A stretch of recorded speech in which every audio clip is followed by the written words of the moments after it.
Já estamos de volta e agora vamos falar de saúde, saúde do coração. Você já ouviu falar de doenças valvulares? O próprio nome já nos remete à questão de válvulas, a problema nas válvulas. E como nosso tema é coração, é doença nas válvulas do coração. Já tive essa conclusão. É isso mesmo, doutor Antônio? Tudo bem com o senhor? Tudo bem. Seja bem-vindo mais uma vez aqui no programa Mega Profissionais. O senhor é especialista, né, no assunto e pode nos esclarecer. É isso mesmo, doenças valvulares? Sim, as doenças valvulares, elas são provocadas pelas válvulas do coração. O coração, ele tem como ele pode ser comparado como uma bomba, a bomba cardíaca, né? Uma bomba no bom sentido da palavra bomba. Me ajuda um pouquinho a esclarecer e ilustrar melhor, tá? Pode parecer óbvio, inclusive para a maioria de vocês, mas eu quero só fortalecer uma questão. O coração, ele é responsável por bombear o sangue, entra e sai do coração. Justamente. Como é que é esse fluxo? Me ajuda a relembrar. O sangue ele vem do sistema das veias, né, do sistema venoso, ele passa para o coração, que vai levar esse sangue até os pulmões, para esse sangue ser oxigenado, quer dizer, receber o oxigênio que nós respiramos, e esse mesmo sangue ele é levado pelas câmaras do coração, passando pelas válvulas, para chegar até o organismo através das artérias. Então existem as veias que trazem, as artérias que levam o sangue oxigenado. E nessa composição a gente tem as válvulas, que são como pequenas portas que abrem e fecham as câmaras do coração, para poder criar o que a gente chama de gradiente entre uma parede e outra, e isso permite com que esse sangue seja transportado, né? O coração ele tem os seus compartimentos, então seja transportado de um compartimento para outro e até o momento da saída desse sangue para o sistema, para os órgãos em geral. Posso fazer uma pergunta bastante leiga e me permita e já me desculpe pela infantilidade da mesma. Trazer o sangue de baixo para cima, as veias são responsáveis por isso. Como é que fica essa força? Porque é lutar contra a atmosfera. Justo. Levar sangue para cima. Só tem o coração, só está aqui. A gente tem o coração no pé, porque jogar lá para cima, né? Como é que funciona isso, essa força, a corrente sanguínea? Como é que funciona isso? Então, é muito interessante, porque na realidade a gente passa a ter duas bombas, né? O próprio sistema venoso, ele encarrega de levar, de fazer com que esse sangue ele chegue até o coração. E essas veias, elas se contraem com a musculatura, dos membros inferiores. Ela faz esses movimentos para jogar, ela vai jogando o sangue para chegar até uma câmarazinha do coração. Se chama átrio, né? São os átrios direito quando vem do corpo e átrio esquerdo quando vem do pulmão. E depois, passando por essas válvulas, ele vai alcançando o pulmão e depois alcança o corpo de novo. Gente, que fantástico essa máquina, né? Que é o organismo. É fantástico. Isso tudo, a gente precisa apertar algum botão para ficar fazendo isso? Não, isso tudo, né? Isso é um trabalho o tempo inteiro, né? O coração a vida toda, 24 horas, não tem descanso, né? Todos os dias da semana. Então é um músculo que tem a sua autonomia, né? O coração, a sua parte elétrica dele é autônoma e ele trabalha, ele vai com a sua força muscular, ele vai contraindo e passando pelas válvulas. Quando as válvulas adoecem, né? Que são essas pequenas portas que dão entrada para o sangue, é que a gente tem os problemas valvulares. E por que elas adoecem? Então, as válvulas, elas podem adoecer ou nascerem doentes nas chamadas doenças congênitas, que a gente já comentou aqui, quando na formação do coração, ao formar uma dessas válvulas, elas podem vir com defeito, né? Defeito de fábrica. Mas não são doenças com muita frequência, mas acontece. Por exemplo, a gente tem uma das mais frequentes, é chamada aorta bicúspide. que falta uma cúspidezinha, que é uma portinha da válvula aórtica.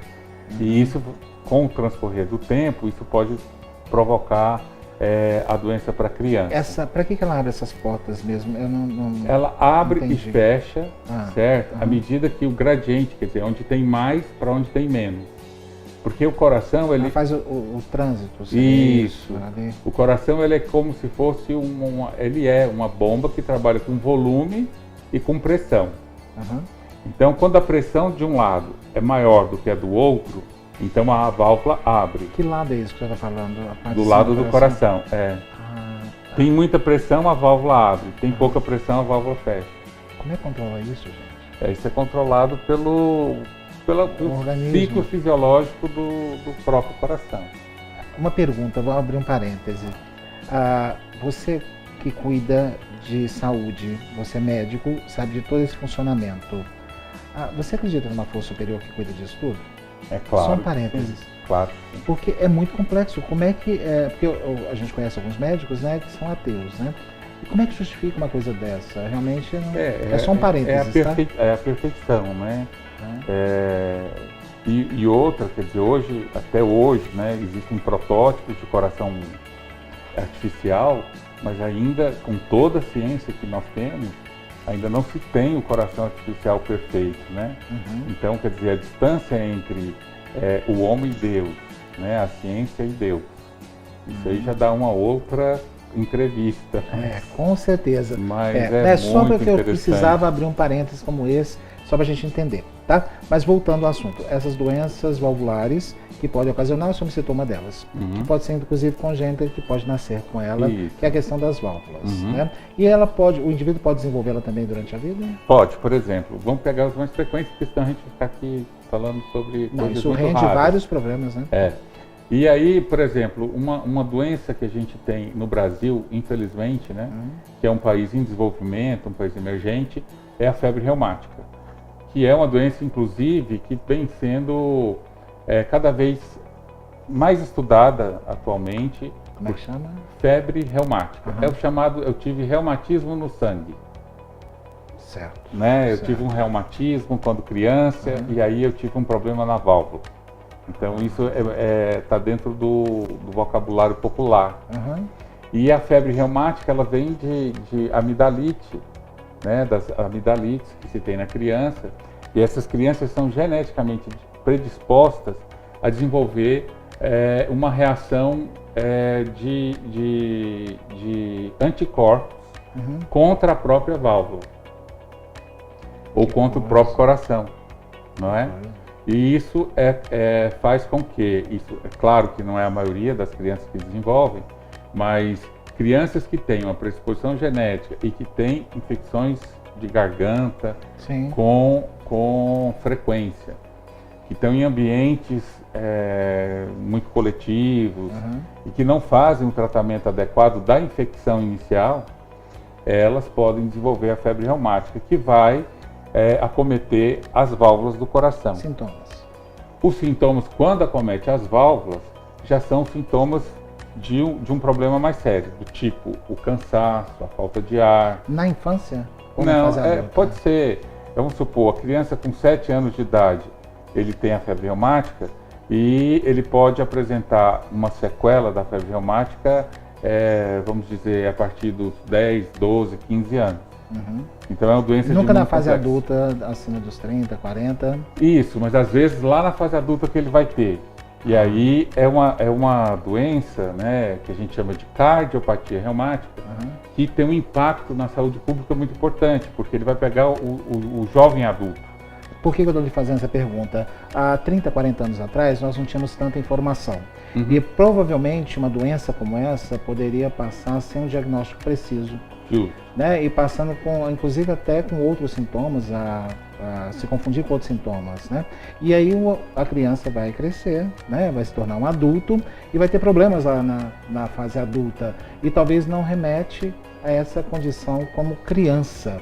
Por isso o motivo da minha pergunta, né? Isso me preocupa muito porque a gente vê isso com muita frequência, né? Principalmente pessoas que às vezes na fase, quando criança, não tinha acesso a um tratamento adequado. Justamente. Chega no adulto, tem as sequelas e não sabe quem procurar. É. E nem imagina que precisa ir no cardiologista. É. Então, isso é importante porque é um problema que a gente tem de saúde pública, né? Um outro problema de saúde pública. Não se faz a profilaxia adequada, que a gente chama de profilaxia primária. E aí, quando chega na fase adulta, os problemas já se agravaram e vai fazer com que esse adulto jovem, ele vai ter que se aposentar, ele não vai ter a sua força produtiva, o trabalho adequado, né? E o custo que tem, porque uma troca de uma válvula, né, para uma válvula mecânica, uma válvula biológica, é alto. Nossa, é cirúrgico dessa forma? Cirúrgico. A única forma de resolver? Uma das formas é o tratamento cirúrgico. Claro, óbvio que precisa de tratamento, precisa de um aconselhamento, precisa de consulta, precisa você ser avaliado para um diagnóstico. Muito cuidado com o Dr. Google, né? Que a gente joga lá algum tipo de reação, acha que aquilo é aquilo e não é, e a pessoa até dispensa o contato com o médico. Isso é um absurdo isso, mas isso acontece. E a nossa função aqui é esclarecer. Eu gostaria de fazer um convite. Se o senhor pudesse apresentar outras doenças valvulares para a gente aqui, como eu disse, quero reprisar, parece uma coisa muito simples. Mas não é. Não é. Não é, né? E muita gente pode ter sem saber, ok? Infelizmente nosso tempo é muito curto, doutor. E se o senhor puder voltar para a gente falar sobre outras doenças, como as doenças valvulares, eu gostaria de abordar mais sobre esse assunto. Com certeza. E daqui a pouquinho nós voltamos, depois do nosso intervalo.